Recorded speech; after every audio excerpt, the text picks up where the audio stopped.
தமிழ்மொழி வளர்ச்சி. வள்ளுவன் தன்னை உலகினுக்கே தந்து வான்புகழ் கொண்ட தமிழ்நாடு குமரிமுனையில் ஆர்ப்பரிக்கும் அலைகளுக்கு நடுவே அமைதியின் திருவுருவாய் நிமிர்ந்து நின்று தமிழ்ச் சமூகத்தை என்றென்றும் வழிநடத்தும் ஐயன் திருவள்ளுவரின் வானுயரச் சிலை எழுப்பப்பட்ட வெள்ளி விழா ஆண்டினை தமிழ்கூறும் நல்லுலகம் அண்மையில் கொண்டாடி மகிழ்ந்தது. இத்தரணியில் கடலும் மலையும் உள்ளவரை நிலைத்து நிற்கும் வகையில் முத்தமிழறிஞர் கலைஞர் அவர்களால் அமைக்கப்பட்ட திருவள்ளுவரின் பெருஞ்சிலைக்கு பேரறிவு சிலை என பெயரிட்டு அழைக்கலாம் என அறிவித்தவர் நமது மாண்புமிகு தமிழ்நாடு முதலமைச்சர் அவர்கள். உலக பொதுமுறை என போற்றப்படும் திருக்குறள் குறைத்திடும் உன்னத வாழ்வியல் நெறிகளை உலகெங்கும் பரப்புவது நமது தலையாய கடமையாகும். காலந்தோறும் அறிஞர்களின் பெரும் முயற்சியாலும் பல கல்வி நிறுவனங்களின் முன்னெடுப்பினாலும் இதுவரை திருக்குறள் 28 இந்திய மொழிகளிலும் 35 உலக மொழிகளிலும் மொழிபெயர்க்கப்பட்டுள்ளது. அண்மையில் நடந்து முடிந்த சென்னை பன்னாட்டு புத்தக கண்காட்சியில் ஆசிய, ஆப்பிரிக்க மற்றும் ஐரோப்பிய நாடுகளில் பேசப்படும் 28 வெவ்வேறு மொழிகளில் திருக்குறளை மொழிபெயர்த்திட பன்னாட்டு பதிப்பாளர்கள் முன்வந்துள்ளனர்.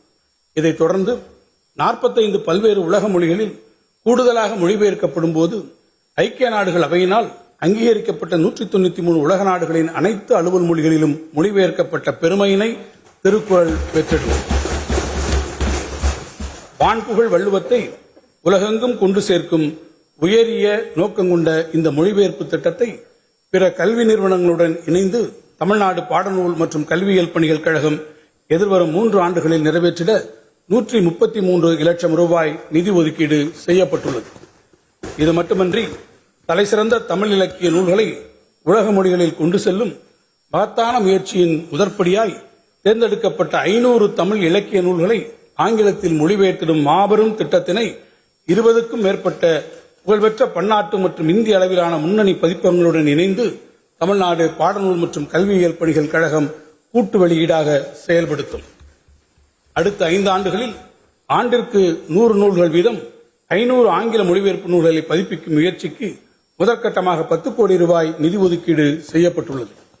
நாள்தோறும் மாறிக்கொண்டிருக்கும் இந்த தொழில்நுட்ப யுகத்தில் மருத்துவம், பொறியியல் உள்ளிட்ட உயர்நுட்ப நூல்களை துறை வல்லுநர்களின் வழிகாட்டுதலுடன் இயந்திர மொழியாக்க மெஷின் டிரான்ஸ்லேஷன் தொழில்நுட்பத்தின் துணையுடன் தமிழ் மொழியில் உடனுக்குடன் பதிப்பாக்கம் செய்திட 2 கோடி ரூபாய் நிதி ஒதுக்கப்படும். மேலும் பழந்தமிழ் ஓலைச்சுவடிகள், அரிய ஆவணங்கள் மற்றும் முக்கிய ஆளுமைகளின் கையெழுத்து பிரதிகளை மின் பதிப்பாக்கம் செய்திட வரும் நிதியாண்டில் 2 கோடி ரூபாய் நிதி ஒதுக்கீடு செய்யப்பட்டுள்ளது. அறிவை பரவலாக்கும் முயற்சியின் ஒரு பகுதியாக கடந்த 3 ஆண்டுகளாக நடத்தப்பட்டு வரும் சென்னை பன்னாட்டு புத்தக கண்காட்சி மற்றும் அனைத்து மாவட்ட தலைநகரங்களிலும் நடத்தப்பட்டு வரும் புத்தக திருவிழாக்களை நாடே வியந்து பாராட்டிக் கொண்டிருக்கிறது. இதன் அடுத்த கட்ட நகர்வாக தமிழர்கள் அதிகம் வசிக்கும் புதுதில்லி, மும்பை, பெங்களூரு, கொல்கத்தா, திருவனந்தபுரம் போன்ற பிற இந்திய பெருநகரங்கள் மட்டுமின்றி வெளிநாடுகளிலும் குறிப்பாக சிங்கப்பூர், கோலாலம்பூர் மற்றும் துபாய் ஆகிய நகரங்களிலும் தமிழ் புத்தக கண்காட்சிகள் இந்த ஆண்டு முதல் நடத்தப்படும். இதற்கென 2 கோடி ரூபாய் ஒதுக்கீடு செய்யப்பட்டுள்ளது. வெளிநாடுகளில் வாழும் தமிழர்களின் இளைய தலைமுறையினருக்கும் தமிழ் மரபை முறையாக அறிமுகம் செய்திடும் வகையில் அயலக தமிழர் நல வாரியம் மூலம் அவர்களுக்கு தமிழ் மொழி மற்றும் நாட்டுப்புற கலைகளை பயிற்றுவிக்கும் 100 தமிழ் ஆசிரியர்கள் மற்றும் கலைஞர்களை கொண்டு நேரடி வகுப்புகள் நடத்திட 10 கோடி ரூபாய் நிதி ஒதுக்கீடு செய்யப்பட்டுள்ளது. தமிழ் செம்மொழியின் பெருமையினையும் தமிழ் பண்பாட்டின் சிறப்பினையும் உலகத்தமிழ் இளைஞர்களிடையே பரவிடச் செய்திடும் நோக்கத்தில் தமிழ்நாடு மட்டுமின்றி இதர இந்திய நகரங்களில் உள்ள பள்ளிகள் மற்றும் உலகத்தமிழ் மையங்களில் பயின்றிடும் மாணவர்களும் பங்கேற்கும் வகையில் கணினி வழி தேர்வு முறையில் உலகத்தமிழ் ஒலிம்பியாட் போட்டி இனி ஆண்டுதோறும் நடத்தப்படும். உலக அளவிலான வெற்றியாளர்கள் மட்டுமின்றி தேசிய மற்றும் மாநில அளவில் சிறப்பிடம் பெற்றிடும் மாணவர்களுக்குமான மொத்த பரிசு தொகையாக 1 கோடி ரூபாய் வழங்கி சிறப்பிக்கப்படும். இந்திய திருநாடு பன்மொழிகளின் சங்கமம் என்பதை கருத்தில் கொண்டு உலகின் மிக மூத்த தனிச் செம்மொழிகளில் ஒன்றான தமிழ் மொழியின் தொன்மை மற்றும் தொடர்ச்சியினை இளைய தலைமுறையினரும் அறிந்து கொள்ளும் வகையில் அகரம் மொழிகளின் அருங்காட்சியகம் மதுரை உலக தமிழ்ச்சங்க வளாகத்தில் அமைக்கப்படும். திராவிட மொழி குடும்பத்தின் மூத்த தமிழ் மொழிக்கும் இதர இந்திய மொழிகளுக்குமான மொழியியல் உறவு, தென்னிந்திய பழங்குடி மக்கள் பேசும் மொழிகள் குறித்த பதிவுகள், பாறை ஓவியங்கள் தொடங்கி கல்வெட்டுக்கள், அச்சுக்கலை வழியே கனித்தமிழ் வரையிலான தமிழ் மொழியின் நீண்ட பயணம் குறித்த பல அரிய பதிவுகள் உயர் தொழில்நுட்ப வசதியுடன் இந்த மொழிகளின் அருங்காட்சியகத்தில் இடம்பெறும். பண்பாடு. தமிழ் பண்பாட்டின் தொன்மையினை இலக்கியம், வரலாறு மட்டுமின்றி தொல்லியல், அகழ்வாராய்ச்சி மூலம் வெளிக்கொணர்ந்த சான்றுகளையும் அறிவியல் முறைப்படி ஆய்வு செய்து அறிவுலகம் ஏற்றுக்கொள்ளும் வகையில் நிறுவிட தேவையான அனைத்து முயற்சிகளையும் நமது அரசு எடுத்து வருகிறது. தமிழ்நாட்டின் பல்வேறு இரும்புக்கால தொல்லியல் தளங்களில் சேகரிக்கப்பட்ட சான்றுகள் குறித்து உலகப் புகழ்பெற்ற ஆய்வகங்களில் இருந்து பெறப்பட்ட ஆய்வு முடிவுகளின் அடிப்படையில் தமிழ் நிலப்பரப்பில் 5300 ஆண்டுகளுக்கு முன்னரே இரும்பு உருக்கும் தொழில்நுட்பத்தின் அறிமுகம் ஏற்பட்டுள்ளது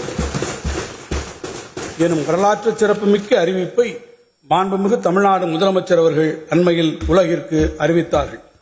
உலகின் தலைசிறந்த தொல்லியல் ஆய்வாளர்களும் தேசிய அளவிலான தொழில்நுட்ப வல்லுநர்களும் இந்த ஆய்வு முடிவுகளை வரவேற்றும் பாராட்டியும் உள்ளனர். இரும்பின் தொன்மை குறித்தும் பழந்தமிழரின் தொழில்நுட்ப திறன் குறித்தும் வெளியான இந்த ஆராய்ச்சி முடிவுகளை உலகத் தமிழர்கள் பெருமகிழ்ச்சியோடு கொண்டாடி மகிழ்ந்தார்கள் என்பதை இம்மாமன்ற உறுப்பினர்கள் நன்கறிவார்கள். இவ்வேளையில் 3 ஆண்டுகளுக்கு முன்னர் இம்மாமன்றத்தில் பெருமிதத்தோடு மாண்புமிகு முதலமைச்சர் அவர்கள் அறிவித்த வரலாற்றில் இடம்பெறவிருக்கும் வாசகத்தை நாம் நினைவுகூர்ந்து இரும்பின் உறுதியோடு உறக்கச் சொல்லுவோம். இந்திய துணைக்கண்டத்தின் வரலாறு இனி தமிழ் நிலப்பரப்பிலிருந்துதான் தொடங்கி எழுதப்பட வேண்டும். தமிழ் பண்பாட்டின் சிறப்புகளை உலகறிய செய்திடும் முயற்சியின் தொடர்ச்சியாக எதிர்வரும் 2025-26 ஆண்டில் தமிழ்நாட்டில் தொல்லியல் அகழ்வாராய்ச்சிகள் சிவகங்கை மாவட்டம் கீழடி, தூத்துக்குடி மாவட்டம் பட்டணமருதூர், தென்காசி மாவட்டம் கரிவலவந்தநல்லூர், நாகப்பட்டினம் மாவட்டம் நாகப்பட்டினம், கடலூர் மாவட்டம் மணிக்கொல்லை, கள்ளக்குறிச்சி மாவட்டம் ஆதிச்சனூர், கோயம்புத்தூர் மாவட்டம் வெள்ளலூர் மற்றும் சேலம் மாவட்டம் தெலுங்கனூர் ஆகிய இடங்களில் மேற்கொள்ளப்படும். பழந்தமிழரின் பண்பாட்டு அடையாளங்களை தேடும் பயணம் அண்டை மாநிலங்களில் உள்ள பாலூர் ஒடிசா, பெங்கி ஆந்திரா, மஸ்கி கர்நாடகா ஆகிய பகுதிகளுக்கும் விரிவடைந்திருக்கிறது.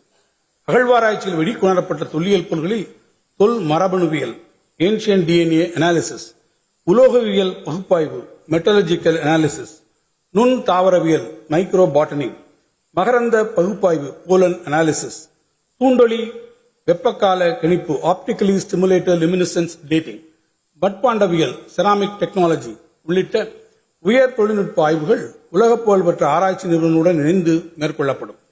வரும் நிதியாண்டில் தொல்லியல் அகழ்வாராய்ச்சி மற்றும் அறிவியல் ஆய்வுகள் மேற்கொள்ள 7 கோடி ரூபாய் நிதி ஒதுக்கப்படும்.